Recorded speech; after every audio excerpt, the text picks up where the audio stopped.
Many organizations, right, they fail not because they are incompetent. They fail because they remain loyal to what once made them successful. That is primary reason for many organizations to fail.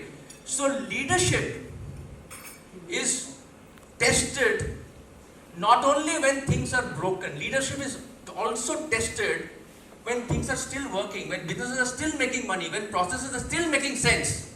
And then a small voice tells us for how long. So today's program, Breaking the Tune, is about that particular voice.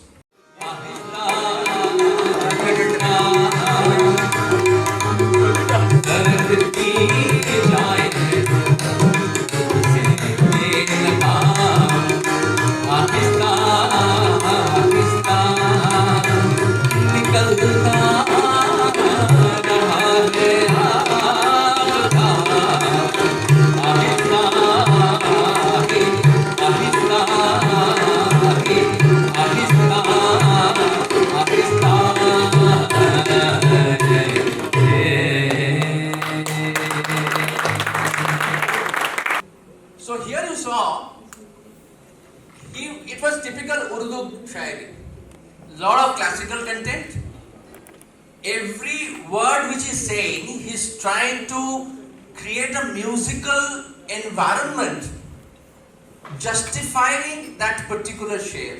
That was Jagdish 1.0. But then this kind of music, the young generation didn't appreciate. And he changed. He said that I need to change my identity. I do not want to be called as a classical ghazal singer. Imagine a person who is Shahenshah Ghazal, who has become that over 20 years. He says suddenly, I do not want to be a classical ghazal singer. That is purposeful abandonment for you. This is what Steve Jobs also did in Apple. Right? When he launched iPad, there was huge amount of resistance. What will happen to Macintosh? The sales will get affected. Steve Jobs showed us the new way to listen to music through iPod, and he launched iPhone, cannibalizing iPod. Why?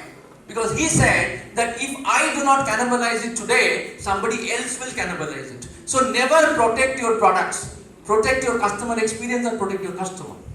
And this is what we see here in music as well. And Jagjit decided that my identity needs to change. I am a communicator of emotion through music. That is my new identity. So that is purposeful reinvention of Jagjit Singh. And that is what we need to understand that. So what is Jagjit 2.0? Jagjit 2.0 is about musical simplification. So no more classical. Simplified music. Music which people will hear and go to sleep. That kind of a music. Lot of emotions there. Melody focus, melody harmony. He looked at Western music. A lot of melody, lot of harmony coming in from there. He looked at integrating the Western musical instruments into his music. And that expanded the reach. Suddenly, the entire country was listening to him. Young people were also listening to him. And that is Jagjit 2.0. And I will now demonstrate a ghazal of Jagjit 2.0. Now, you see, this harmonium and tabla will not work here. You need a full orchestra. And therefore, I will use a karaoke.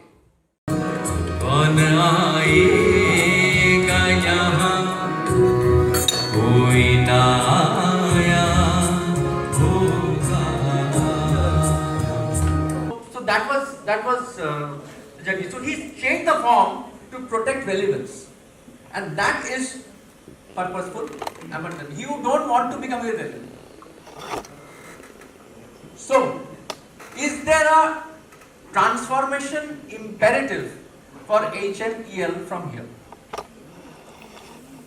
Suppose I say that today where you are, it's your foundation era. It is HMEL 1.0. You have established market presence, you have operational experience, excellence, and you have traditional capabilities. Do you want to evolve into HMEL 2.0?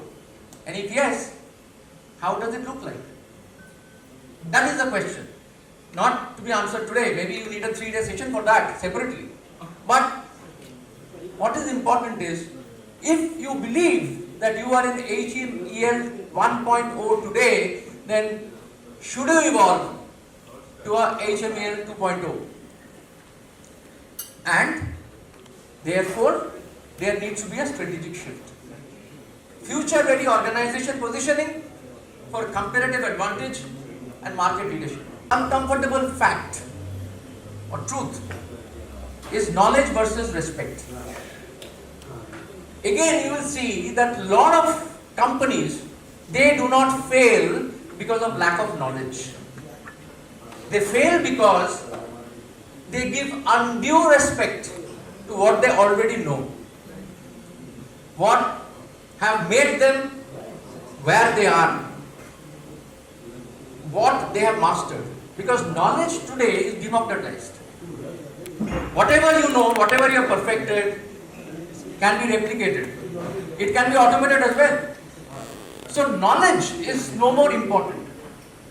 What is important is how you apply knowledge and where you apply knowledge. That is very important. And to demonstrate this, I will go to another music form. Very, very different from your factories and plants and everything, but uncannily similar. I will go to bhajans. Let me ask you, when you hear that word bhajan, what kind of a imagery comes in your mind? Spiritual. See, bhajans, whenever you hear that word, these are the 3 things which come into mind. Sacred, like you rightly said, ancient, and contained. Right? Ancient origin, centuries have passed, bhajans have remained there. Right? Deeply spiritual, deeply steeped in mythology. Performed at sacred spaces, done at temples, done in satsangs, in house of the devotees, etc.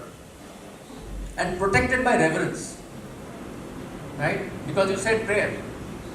And it was never meant to be commercial. It was never designed for scale. Scalability was not there ever, and preserves the sanctity. However, because of this reverence, they were also contained. So bhajans, audience was limited, the format was fixed, and the future was actually assumed to be the past. So it never moved. It was like that for centuries and it remained there. And the barrier was that most bhajan singers, they believed that they were being pure. If they deviate, it will be a betrayal. And taking bhajans out of temples would somehow diminish them. And they were wrong. They were emotionally invested, and emotional investment is often the biggest deterrent to innovation. If you are emotionally invested in a particular thing, you will not be able to change.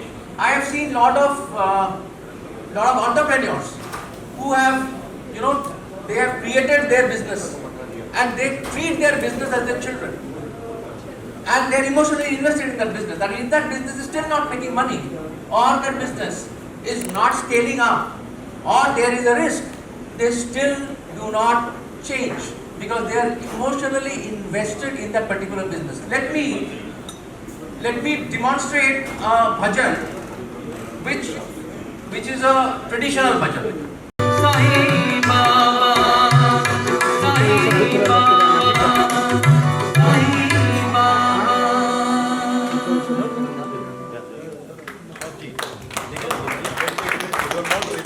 Thank you.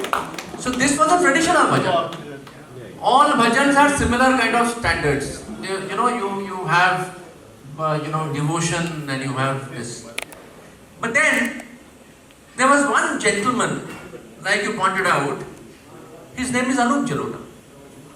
So he came to the scene and he said that these bhajans are going on for centuries. Should it go on this way or should we change? Now, he had a lineage and there was a lot of expectation from him. He was the son of the legendary bhajan singer Purushottam Das Jalota, who was the actual original bhajan samrat. And there was a lot of expectation that he will preserve the style of bhajan singing and he will not deviate. But he had a question. He said, should I evolve or should I become extinct? So what did he do? He was the embodiment of identity driven by purpose and he disrupted the bhajan market. He refused to be a bhajan singer like any other bhajan singer, singing in temples, singing in satsangs, singing like that. He said that let me redefine myself as a career of devotion through sound and story. That was the change in identity and he did that. So what did he do? He asked the first fundamental question, is there anything wrong with bhajan or is it where it is performed? And he did something which was unimaginable for the ecosystem. He took bhajans out of the temples and placed it in television, in auditoriums and in banquets. He did that, right? So he changed the experience, not the essence. So he said that bhajans will be emotionally accessible to people who never consider themselves religious. I will suddenly liberate bhajan. Why will somebody have to be religious to listen to bhajans? He transformed non-consumers into consumers. So he didn't steal audience from temples. He brought in new audiences and he liberated them. He expanded the market without offending the soul and he monetized without corrupting person. Organizers were willing to pay him not as charity but because they felt that there is value. So he actually created a separate genre of music. And so let me give you some glimpses of what Anup Jalota achieved.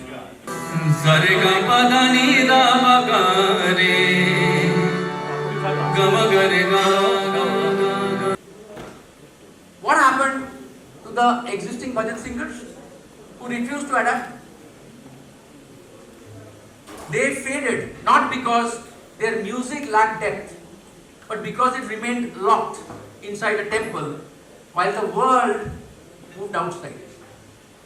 And here, let's come home. Let's look at HMEL. These are things which are sacred to you. This is your unchanging soul. The safety first culture, the engineering discipline, the operational rigor, and the technical excellence. These can't change. These will remain where they are. But here is the leadership question. Are our temples protecting our soul or containing it? If you decide to remain in your temple, you can be excellent, but your relevance may diminish. So the question is, what can HMEL explore? What can you do to disrupt yourself and go to the next level? But then when we move from music to complex high-risk operations, innovation changes character. Why?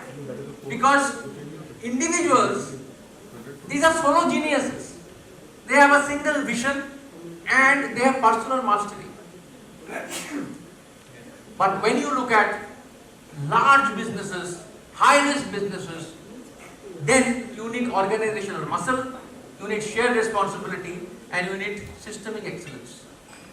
Because for transformation to be complete, Innovation cannot be an individual act. It needs to be a collective capability. And you need to collaborate. Why you need to collaborate? That is the fuel for innovation, because alone you can't innovate. You need an entire ecosystem to innovate. You need the entire value chain to innovate.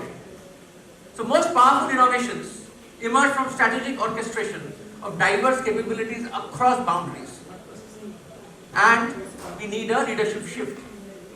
So from functional excellence to enterprise orchestration. So each function can be excellent.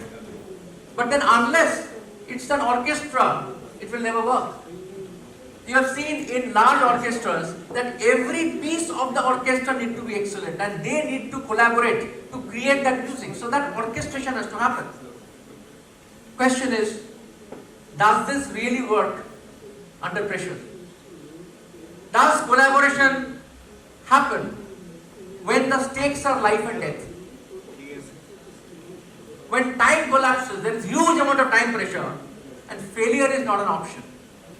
Let me tell you a story of Sajo's Mind Rescue, which gives you sustained collaboration under uncertainty. This is a story of 33 miners trapped 700 meters, it's about a kilometer down below the earth's surface for 70 days, and 1,000 plus people across nations, across disciplines, across agencies, they collaborated for this rescue. On August 5th, 2010, San Jose copper mine in Chile had a crash. 500,000 tons of hard rock, it collapsed, and 33 miners were trapped inside the mine for 70 days.